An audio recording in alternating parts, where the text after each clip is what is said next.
All right, so we are recording. We're live. This is like take two with Kim Carver, right? We were going to do this last week, but poor Kim, like life happens. Like we give you, it happens to us all, right? It happens. So with that being said, we had a great little chat last week, but we all came back this week. So clearly we all love you.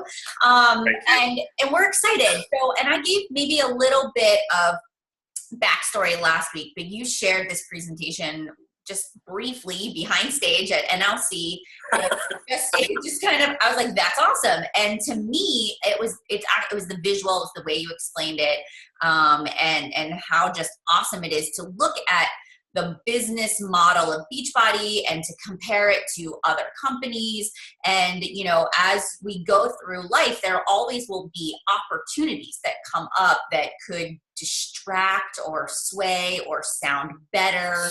And I do believe we really do live in a world of like instant gratification. And before we think things through, we're just so willing to like shiny object. And I even see that on social media with different social media platforms. You know, people hop from Instagram to Snapchat to this to that. And so I love the way Kim positioned this to just give perspective. And I think this gives you education that you can also take back to your team and share with them too. So Kim Carver, I will let you take it over and I'll put you on speaker view and I'll mute myself. Okay, you guys. Well, first of all, obviously, thank you for your patience with me. Last week was a little bit of an insane morning at the Carver household. No excuses, but I appreciate everyone understanding that life happens, and I felt really, really bad that I kind of left everybody hanging. It took me a little while to forgive myself for last week, but I'm here now, and I'm excited to be here and chat with you guys. I always love talking to this team and to this group, and I'm grateful for the chance to be here this morning. You know, it's interesting, as we were just talking here right before the call started, you know, we having perspective on Team Beachbody and what it is and why it does what it does. You know, oftentimes, and I don't know, and I look at everyone that's on the call right now, the reality of it is all of you are in different places of your business right now, right? Some of you are having a great year. Some of you are feeling super pumped up. There's tons of motivation. Things are going great for you. And for those people, it's just like stay disciplined, right? Stay disciplined, stay focused, continue working with those that are engaged, setting goals, pushing forward, keep that momentum going. You're going to hear at Super Saturday and kind of leading up to Super Saturday, kind of we're entering this really cool 4 or 5 months. There's going to be lots of new stuff kind of coming at, making it not coming at you, but being made available to you to kind of help push things along in your business. And so take advantage of those. Strategically plan right now into your business plan. You know, hey, how am I going to take advantage of new things that come along? So when you go into Superset and you get more information about them, you're ready to plug them into your business. But I also know there's some of you that are dealing with the doldrums, right, or the plateaus or the declines of your business. And I want you to just keep that in perspective if you can, if that's what you are. It is part of what happens when you're going after any long-term goal, right? I mean, I look at my wife and I and our relationship together over the last 20 years has had rough patches, right? When I would say things weren't going great, right? But we didn't just kind of throw up our hands and say, screw it, we're out of here, right? We made changes, we made tweaks, we made adjustments, and we kept going. There's plateaus and weight loss goals, long-term goals. When all of a sudden you guys know when people hit those plateaus, what do they have to do? They have to make some tweaks, some changes to keep going. Kids go through bad phases even though you want to give them away when they're going through that bad phase, you know you shouldn't, and you stick with it, and they get through it. And when you run a race, right? And just trying to give you lots of, I guess, perspective on this. When you run a race, a marathon, when I'm running those races, I don't get mad at myself when my mile split on an uphill mile is slower than my mile split on a downhill mile. I understand that those are phases. When I'm going after a long-term goal and have long-term things, it's inevitable to go through these pieces. Just think of it this way, you guys. You got on the path, okay? When you joined Team Beachbody, you got on this path, and the path works. The path works. And as long as you stay on that path, sometimes you're going to be running down the path. And sometimes you're probably going to be crawling down the path. That's part of the experience. But as long as you keep going down the path, believing and understanding in yourself that it's going to work itself out, the path will take you where you want to go. You just have to stay on the path. Okay. So you tweak things, you figure things out, you keep going. When things are going great, you figure out how to keep that going by staying focused and disciplined. When things are going through a plateau, you make the tweaks, you make the adjustments, but you understand in the long run, this is how we grow and develop a business. This is how it happens. So just want to give you that perspective. So in context of what I want to share with you guys today, I'm gonna get the screen up here so you guys can get a nice big view of the disclaimer. Hold on here. All right. No, not that one. Let's do it. I think that works actually.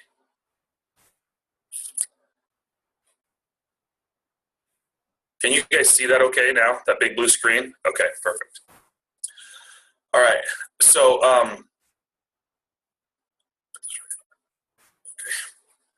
So as we get through the context of this here, what Melanie and I talked about, what having this long-term view.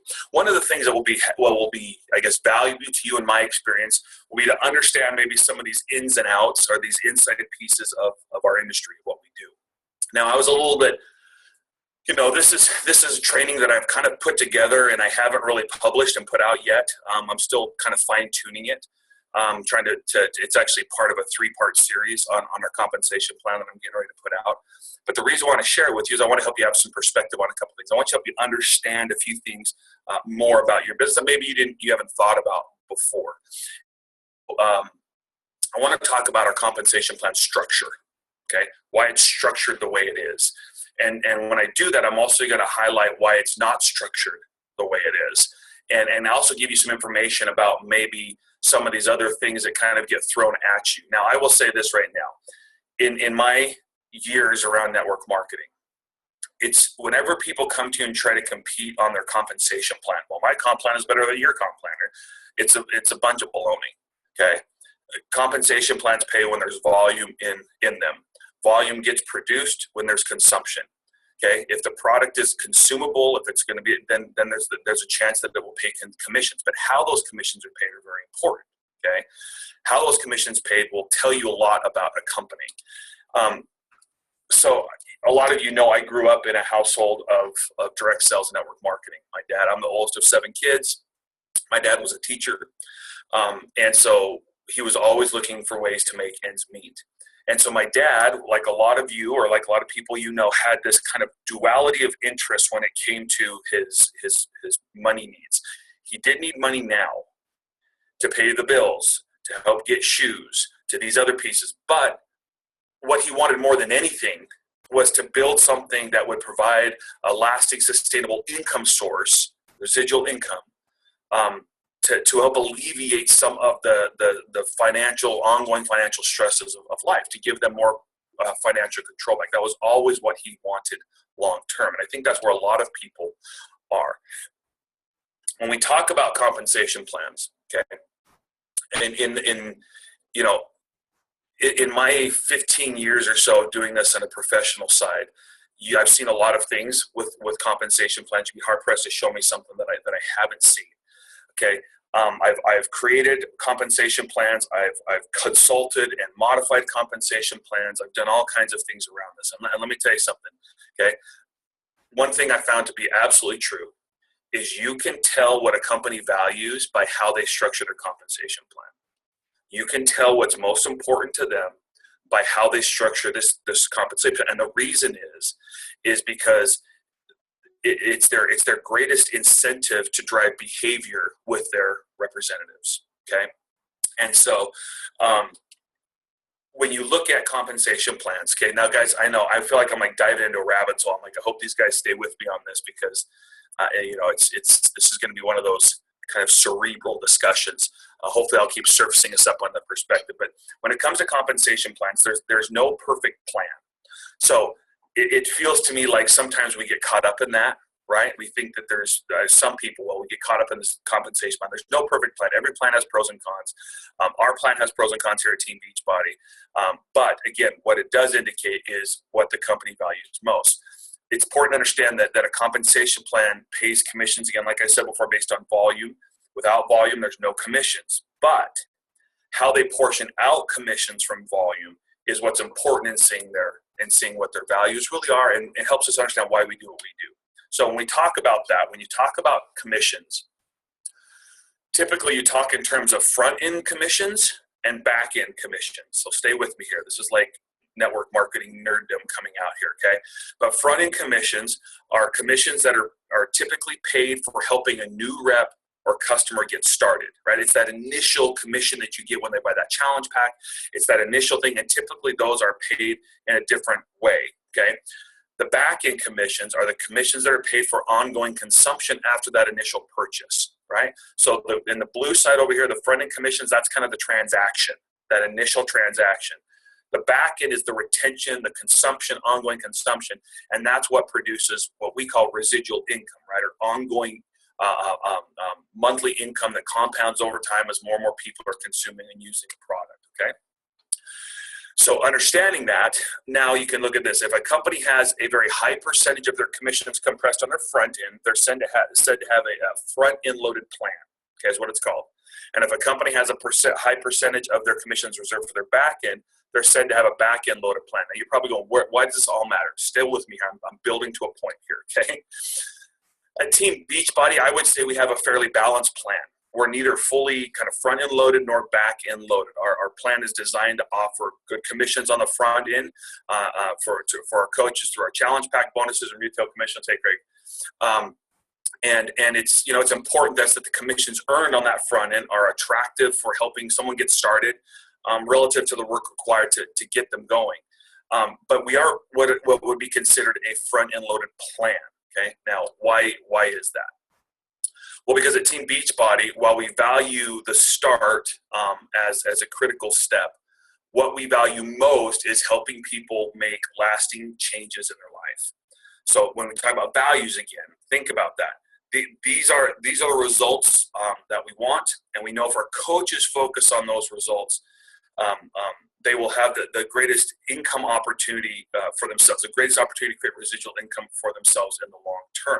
We don't want our coaches just focused on getting new people in and then discarding them after a month or two because the financial rewards aren't there for them anymore. Honestly, it doesn't align to our mission, and it would be out of step for our culture if our plan encouraged that kind of behavior. In fact, you can even see this in our approach to fitness, right? There's no gimmicks, there's no short-term quick fixes, but it's hopefully something that we do that's more sustainable and life-changing. And because our plan does allocate significant rewards as your customers use Beachbody products each month, and then amplifies those rewards when you teach your coaches to do the same thing, our plan does create a strong residual income framework. It offers that strong residual framework. Okay, which is a great thing for us, which is really something that I think that most people like my dad would be looking for. We don't offer any get rich quick schemes and quick money, or that's not really who we are, and I'm glad we don't. Okay, guys, we want to find people who are passionate about what we're passionate about and want to build a business that will last no matter what you've heard. Okay, no matter what we've thrown out there, this takes time and effort. The other day I was talking to, we were getting ready for summit speakers. Mel, I don't know if you were on this call. And we were talking about this special training that we'll be doing, and one of the leaders on the phone call made this statement. She said, "We've been talking a lot about helping people, but what we haven't been talking a lot about, or what we've stopped talking about, is the income potential."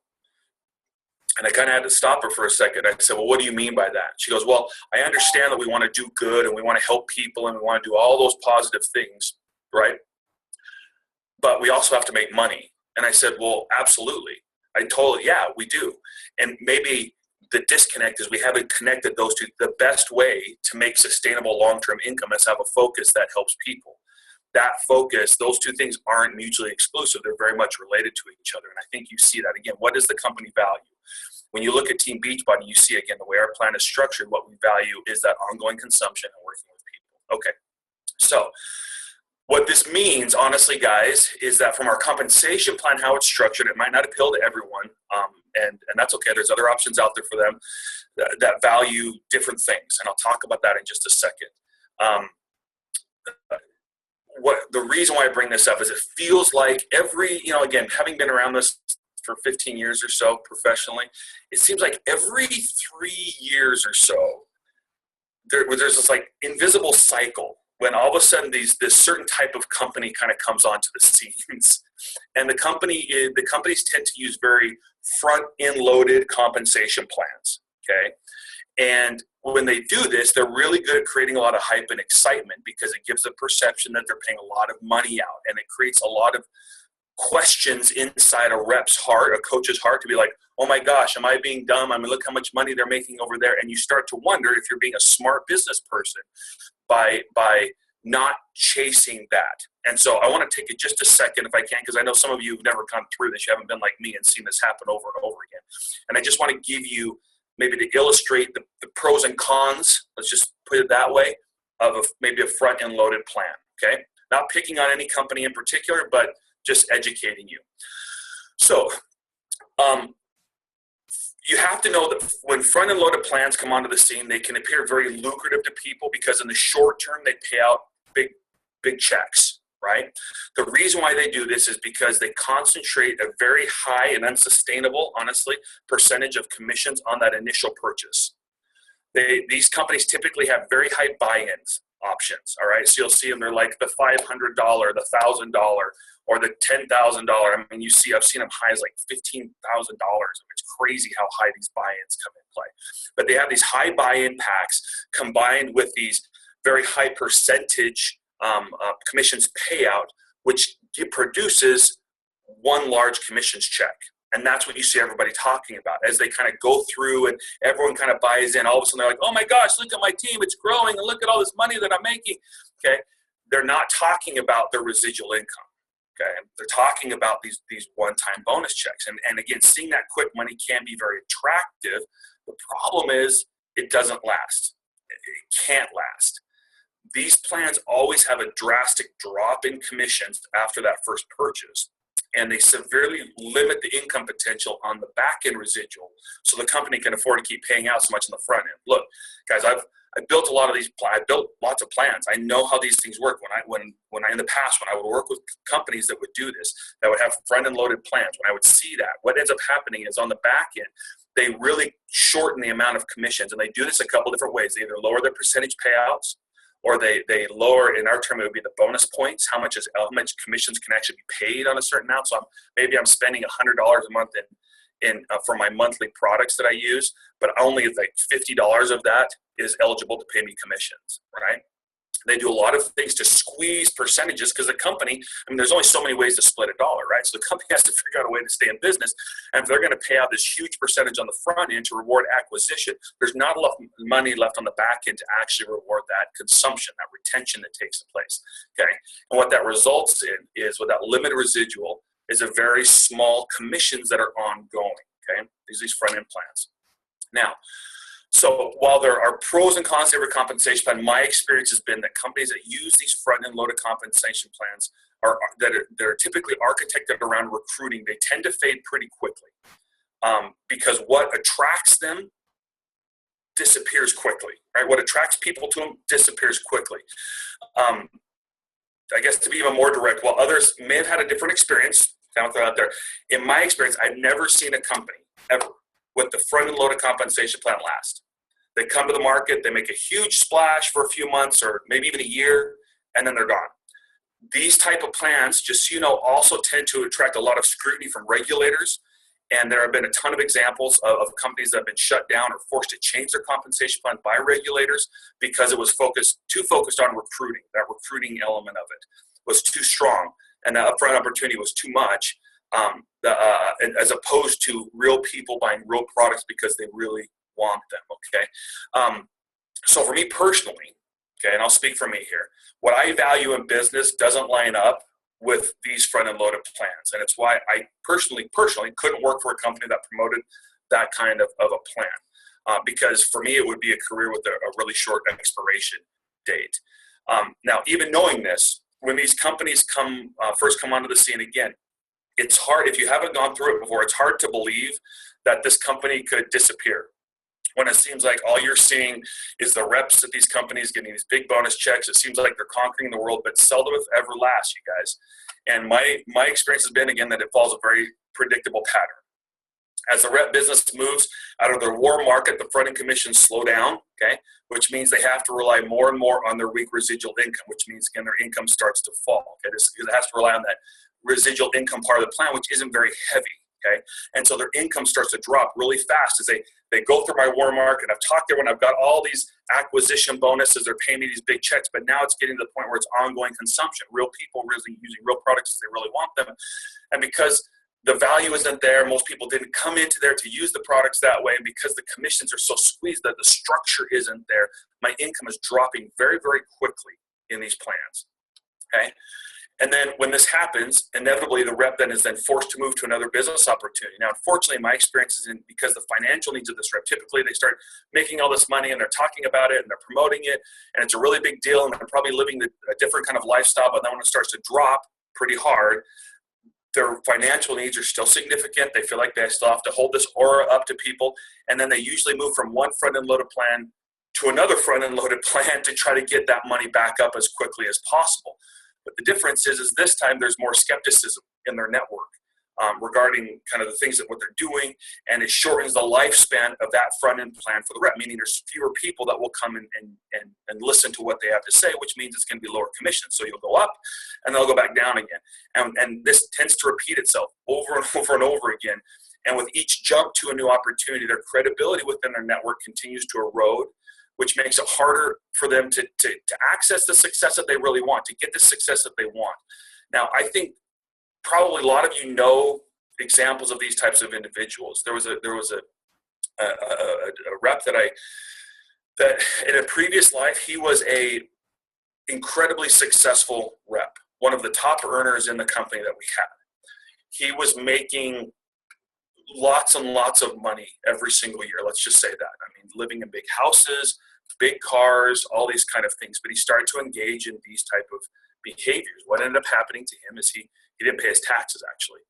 And I'm not going to tell you his name, but he didn't pay his taxes. And so another company came along and offered him a big check to move to their company, which is actually kind of a form of front-end loading that companies started to do, and he jumped. And he left. And that kind of started him on this perpetual thing where within the next 6 years, he had gone to like 8 different companies. This little hump thing I'm showing you right here. And the last I heard from him, he was a manager at Best Buy, okay? Because it got to the point where people wouldn't follow him anymore. They wouldn't listen to him. They didn't really believe. Guys, this, at its core, what we do is the relationship business. It's not a transactional business. It's a relationship business. And that relationship is built on foundations of trust. And people want to know, just as people are really interested to make income, which is true. The vast tonnage of your business is going to be filled or should be filled with people who are using the products for the product's sake. And that's what creates residual income. And those kind of people, when they feel like you're disingenuous about your desires to actually help them, that erodes their ability to actually want to do business with you, okay? One of the things that I was showing, and this I'm going to ask you, Mel, this is going to be one that I was hesitant to show, but I'm going to show, okay? This was a rough graph, okay? This isn't like specifically plotted out with everything, but it just gives general shapes to highlight a couple things. I want to format, and I need to actually take the company's names off here. So if you're showing this as a disclaimer, just know that. But I want you guys to see something. So what I did is I looked at, since 2006, I looked at some well-known, what I would consider personally to be front-end loaded plans. And what happened with them to kind of show you this model. So here you have Team Beachbody since 2006. You kind of all see this kind of in our growth, and we're kind of going through a little bit of a kind of a plateau right now in our own right, as we're working through that, like I talked about at the beginning. But through 2015, this was the last graph that we published and put out to the world, so I'm using this one. Then I started looking at these different companies that had come through, these front-end loaded plans that had come through, and what had happened to them. And you can all start to see that they start to follow a very similar framework, right? Zeke Rewards went down really quick because they actually got shut down by regulators. But you start looking at all these different front-end loaded plans, and you see what starts happening, and they follow this very predictable pattern. And the hard thing to understand, the reason why I want to show the shapes of this is because it's hard to believe that when they're on the upside of that, when they're going on the upside, that anything could be wrong.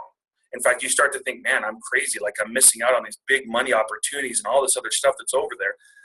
And it's hard to believe that. But if you see history being a predictor of itself, what brought people into the business it can't last. It doesn't last that way if there's no real consumption behind it, if there's not really the rewards to drive and create incentive for the distributors to continue to retain people and to work with people and all of that, it fails. Predictably, it fails. There's a pattern that's there, okay? I don't need to get in that. Okay, so now, having said all of that, I will recognize that for some people, their motivation and focus might be kind of on the short term, okay? And for some people, they do like the energy and the speed of plans that those type of plans they create, because they create like a ton of energy at the very beginning of them. It's that ride up is a lot of fun, okay? And honestly, if that's someone's jam, that's totally fine with me. A front-end loaded plan is probably best for them. But in my opinion, I think it's a good idea to think about where the greatest long-term business opportunity is.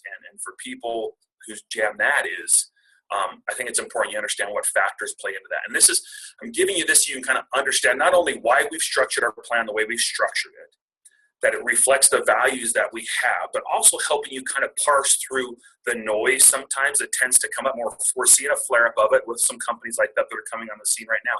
And I want you to have the context behind what it is. Again, pros and cons to every plan. And obviously you can tell which way I lean, and I've kind of admitted that to you, but hopefully you can understand what I'm saying here. So here's a couple things I'd ask. First, does the compensation plan really provide a residual income opportunity? Does the structure of itself,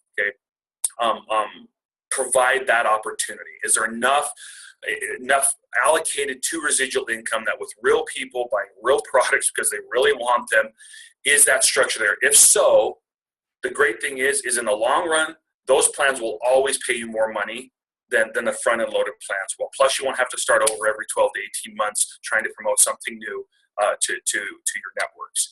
Second, can you be passionate about what you're doing, the mission and purpose of the company, the products that you're representing, not just because it makes you money as a business, but because it's something that aligns with who you are and what you want to be known as. Again, network marketing is very unique in the way that it attaches you as the individual to your business. So is the business something that you can be proud of and can leave a positive legacy associated with your name? I think that's an important thing to think about when you're deciding how you want to navigate some of these pieces. And third, and I want to make sure I'm very, very clear about something. Please do not misunderstand me. Please do not understand that what I'm saying here. I'm not downplaying the priority of making money. I'm not. Okay. Making money is very important, and making money with your business is great. Like we talked about at the beginning, how awesome is it to have a business that offers a platform that truly makes a difference, truly helps people, and that the more I do that, the greater the financial stability and rewards for my family gets created. Okay, it's great. Everyone needs to do that and take care of themselves as they talk about. But what I am saying is that within network marketing, at least, within a network marketing model, it's important to pay attention to how you make money. It matters because how you make money determines really how long it will be with you, okay, in a lot of ways, okay? And I believe we do that in a way that's a real way and a sustainable way. Okay, enough said on that one. Third, does a business opportunity really fit then into the network marketing model? So when you're looking at these different things that come along, as you're considering stuff like this, one of the questions you have to ask yourself, or the people that you need to have people ask themselves when they come in, you say, look, does a business opportunity really fit into a network marketing model?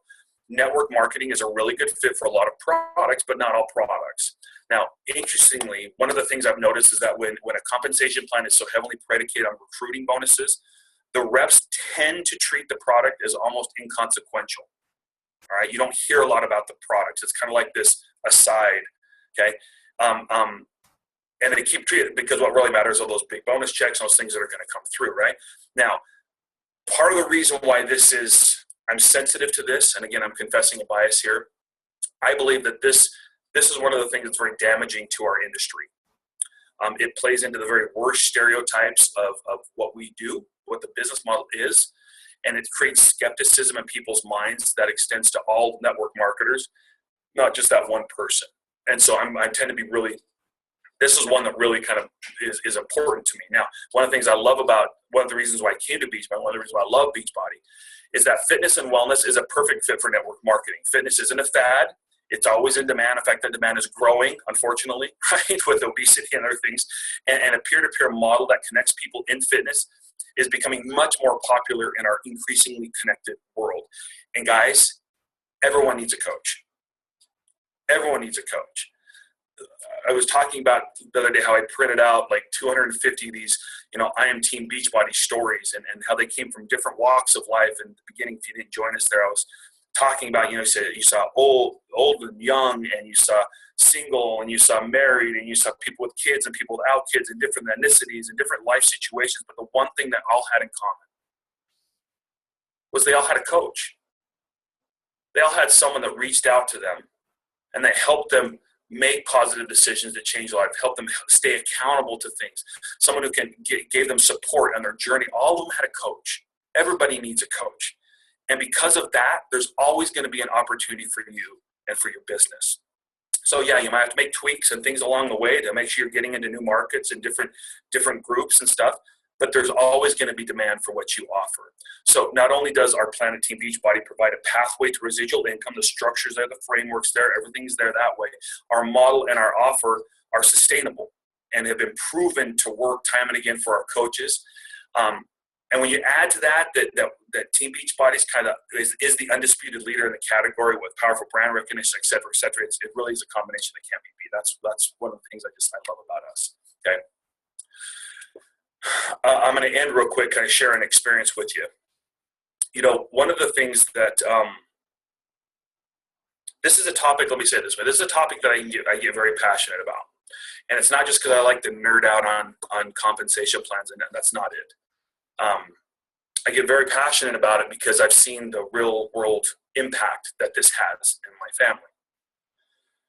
When I was growing up, like I said, being the oldest kid, I often took on probably an unhealthy level of parental responsibilities. Okay, so my dad was working all the time.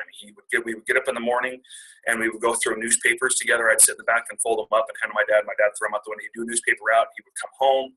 Then he would go to work. I would go to school. And then after he did his teaching job, he would typically go to another part-time job, either a coffee shop he worked at or selling appliances or whatever, someplace like that. And then on the weekends and in the cracks of his time, he would typically be running some kind of this network marketing business. I can remember probably 3 companies that my dad did in my youth or worked with in my youth. And I could always tell when the network marketing side of the business was going well for my dad. And it wasn't because, we all of a sudden moved into mansions, and it wasn't because my dad just came home, just like throwing dollar bills around the house, right? It was because the peace in my home was noticeable, the peace of a weight being lifted financially. I remember it was about 8 to 10 years old in this time frame before we moved to Utah, and I shared a bedroom with my brother, and I would slept on the top bunk, and I would stay awake every single night at that age and wait for my dad to come home.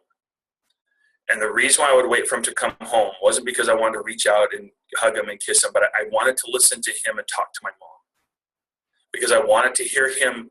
They would talk about the financial situation of the family. My mom would talk about the bills that needed to be paid that weren't getting paid, and the things that were going on. And I didn't understand all of what was going on, but I could tell when things were okay by how they talked to each other.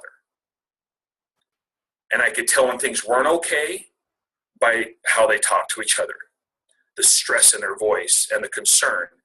And it would make me feel very vulnerable. When I heard things weren't well, I would get scared because I didn't know what that meant. I knew my mom and dad were scared. I knew my mom and dad were nervous and stressed out about it. And I would do things like I would go to school, and I would take the kids' those cheap little suckers that were wrapped in the clear cellophane, and I'd get a bunch of them for my friends who didn't want them, or I'd steal them off kids' plates, and I'd go around the neighborhood and I'd sell them door to door, and I'd come home and give my mom 75 cents, and I was trying to help out. I was, again, that third parent responsibilities. And I tell you all of that because there was one company in particular that my dad was probably the most successful with. And it was a company that those conversations at night not only were positive, I heard them actually not express relief, but optimism and things they could do, going to Disneyland, doing things that for me were completely like, what? Like that doesn't, not what? Going to Disneyland? What are you talking about? And I remember one time my dad came home and talked to my mom one night about how close he was to reaching a certain level and having this car bonus. And he was talking to my mom about being able to get a different car. Now, you have to understand why this was important to us. At this time, we had one car, and the family car was a Datsun B210. Now, I don't know if anyone's on here is old enough to remember what those look like, but they're basically two doors. They had a front seat and a bench back seat, and they were, I don't know, they were much smaller than a Civic. And that was our car. 7 kids, 1 dog, okay? And my dad actually took out the passenger seat. And when we would get in the car, my mom would get in, she would sit on the bench, we would all pile in, some of us would be sitting like we were in like a freaking bobsled, right? Down where the passenger seat used to be, and that's how we would get around town. And I remember, I didn't know any different. I mean, I sat on the ripped vinyl. It would pinch the skin on the back of your legs. I mean, that was just a car. When we did road trips, we fought about who got to sleep in the back window part, right? The flat part, because that was the only place where you could actually lay down, have a little bit of comfort. But that was our car. And so my dad coming home and saying, we could get this car, I was like, this like blew my mind. And I'll never forget, a little while later, he came home. And my parents were always very attuned that I was a worrier and I was worried about these things. And so my dad came home and he said, "Hey, Kim, I want you to come with me." I said, "Okay." He goes, "We're going to go do something really fun." And we got in the car and we're driving and we pulled up to this car dealership. And he said, "Hey, buddy," he says, we're gonna get a car today." And I was like, "What?" He goes, "Yeah, Daddy got a car from his business." And he took me in the lobby and he sat me down and then he went off and I don't remember what he did, right? I remember all of a sudden though, he came back in and got me and I walked outside and I saw this red Mercury Cougar that he's standing in front of right now, okay? This was one of the pictures that he took after this happened, after he reached this level. If you want to know what super old school network marketing looked like, here, look at this picture right here, okay? And so that red Mercury Cougar, let me tell you about that red Mercury Cougar. As I remember walking up to that car and I couldn't believe that we were going to take this home. I remember sitting in the passenger seat and taking my hand on the what's it called? The type of covering. Oh my gosh, why can't I think? My brain's too tired right now. Anyway, I remember being able to draw designs in it. Like I would push my hand one way and the fibers of the upholstery would lay one way and then I could write designs in it. And I looked and it actually had, an 8-track tape deck. Hates me, I know, but that's what it was. And because in our Datsun, we didn't have a radio. There's no radio in Datsun that we were driving around. This one had a radio. It had a place to play stuff, like my friend's dad's had, right? And I remember we drove home, and I looked up at my dad, and he's rolling down the window, and he was just so excited about this. We got home, and we pulled in the driveway. My mom had all the kids waiting for us. We pulled in, all the kids piled out of the house, and they were running out to the car. And I got out of the car, and as I came around the front of it, I remember seeing my mom and dad just hugging each other. And it wasn't because of the car. It was because it was the relief of a burden that had been lifted, of feeling like things were going to be okay, of a couple who every month lived paycheck to paycheck, hand to mouth, and this was something that they had wanted not only for themselves but for their kids and for what it represented. And I remember feeling so happy, not because of the car, but because it felt like we were going to be okay. And I set all that up because about 6 months after that,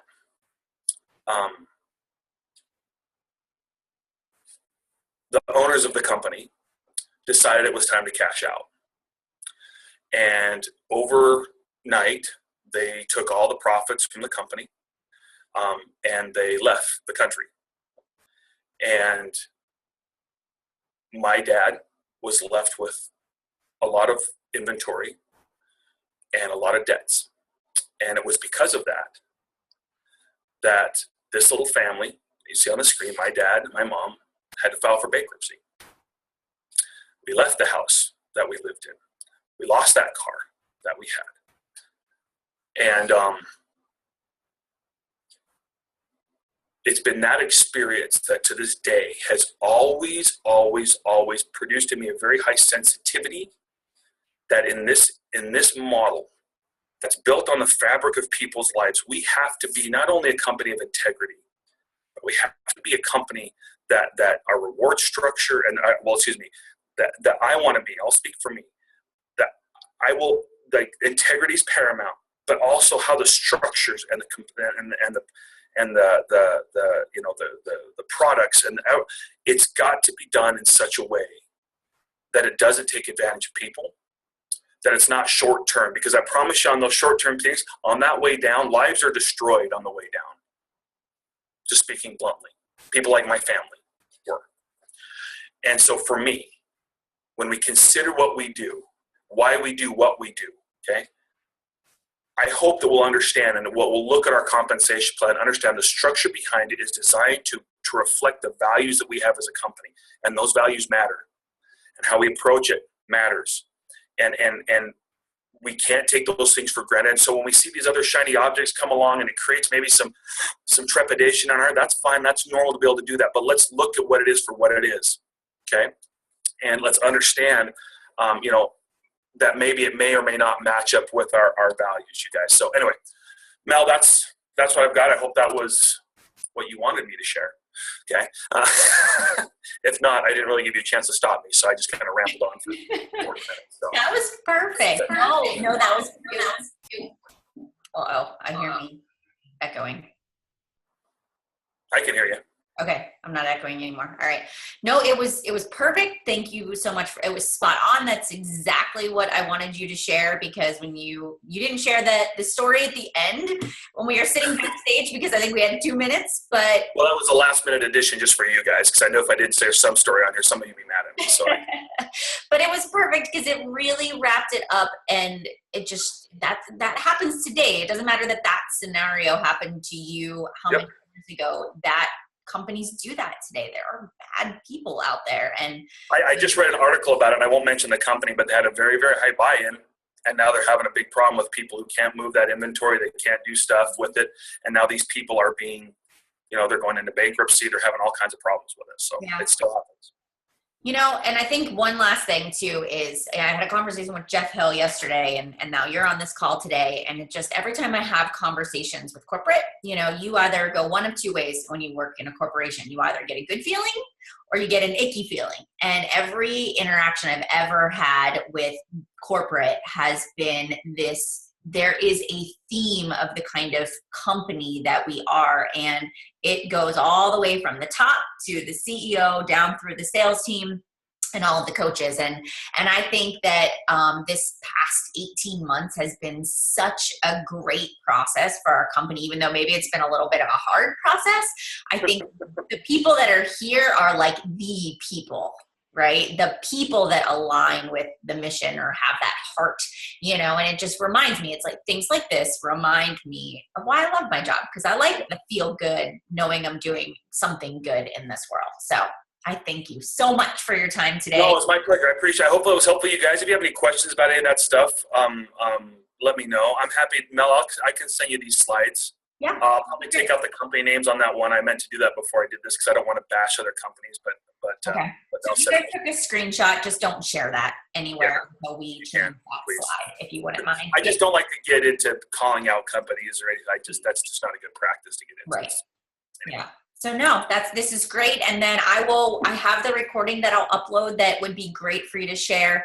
Now, Kim, one question. Do you think this would be something that we would ever do like at Summit or So I think my next step on this, like I said, this was, I'm just trying to work on, you guys know me, I'm always working on some kind of a training thing, but there's kind of a 3-part compensation plan, like overview that I'm going to put together.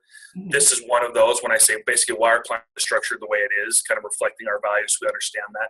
And so I think initially that's probably where we'll live. It's different because like in this group, I know I can have this conversation. I think if I was sitting in front of a new coach, they'd be like their brain would be blowing out of their head. Maybe not. Maybe I'm underestimating what a new coach would be focusing on. But at the same time, I don't, it is interesting that shiny object discussion that you have.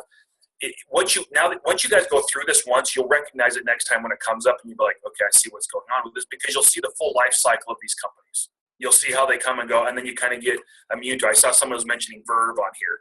Verve's another great example. Verve energy drinks, right? And they were all on social media and all this stuff, and these huge, you had to buy like $500 worth of like energy drinks and these big buy-ins, and people are making all this money, and it created this huge fear of loss. Oh my gosh, and then they're gone. Yeah. And they're gone. you Yeah. know, and so yeah, there's something to be said about sustainability. Again, not going out all that stuff I mentioned. I'm gonna repeat myself, but you guys know what I'm saying. Right.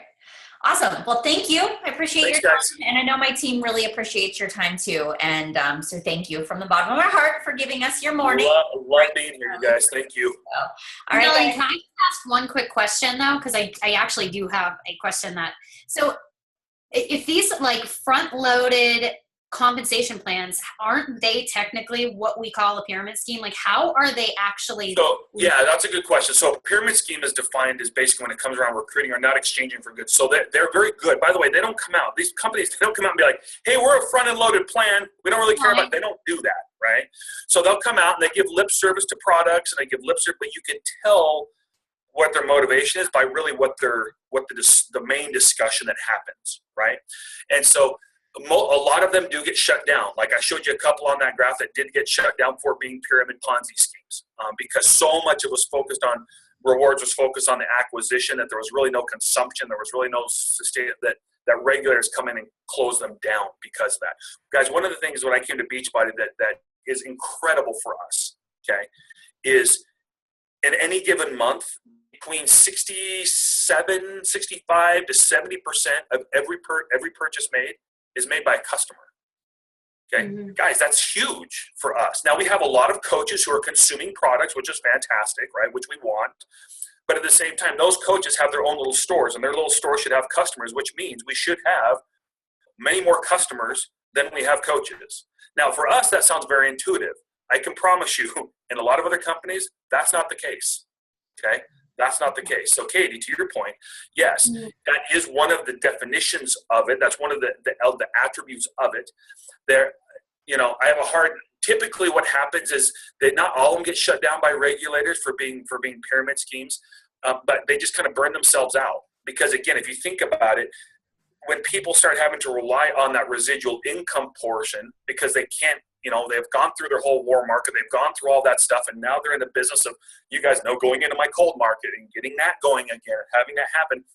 If there hasn't been any compounding of that residual income, they get burned out. They get tired of it. They're just burning the fields and moving on to something else, moving on to different fields, and they can't. So typically they flame out on their own, or they become like a skeleton of what they were at their heyday. And people are like, whatever happened to that company? Okay. So. Other questions?